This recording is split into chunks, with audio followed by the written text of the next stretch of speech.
जनसंवाद खबर में आपका स्वागत। पाली थाना क्षेत्र के कोसियामा में बेटे ने कुदाल से मारकर मां का किया हत्या, बहन को भी किया घायल। दरअसल मामला पाली थाना क्षेत्र के कोसियामा गांव का है, जहां एक विक्षित युवक ने कुदाल से अपने मां की मारकर हत्या कर दी और वहीं बहन को भी मारने का प्रयास किया, जिसमें बहन गंभीर रूप से घायल हो गई। घटना के बाद आसपास के लोग बीच बचाव किया, तब जाकर बहन की जान बची। हालांकि मामले की सूचना पाकर पुलिस उक्त युवक को गिरफ्तार कर लिया है। तत्काल मृतक कौशल्या देवी का शव पोस्टमार्टम को लेकर सदर अस्पताल जहानाबाद भेजा गया है और वहीं बहन का इलाज सदर अस्पताल में जारी है।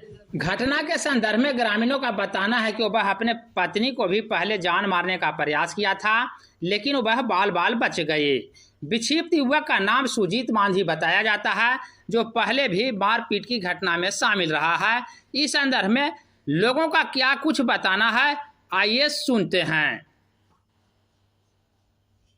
लड़ाई हुआ था सर, तो कुटिना लाने गया, सुतल था, एक बार अचानक उठ के कुदारी से मारे था सर। किसको?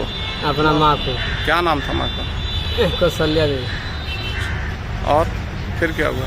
फिर कुछ नहीं हुआ सर, फिर उसका जेल पे ठाल गया, आपका प्रशासन बुला। अभी आप लोग कहाँ हैं? अभी जहानाबाद सदर अस्पताल, बहन भी अस्पताल में। मतलब इसमें दो लोग घायल हैं जी। एक की मौत हो गई, एक घायल है। ये घायल। क्या नाम है जो घायल है उनका? मैना। आपका क्या नाम है? लालू मान। पहले भी ऐसी घटना कर चुका है? हाँ, पहले भी हुआ था सर, हल्का हुआ था, इतना घटना नहीं हुआ था। तो इसका इलाज कहीं से चल रहा था कि नहीं? चल रहा था इलाज, पहले ठीक था, एक बार अचानक आज ऐसे हो गया।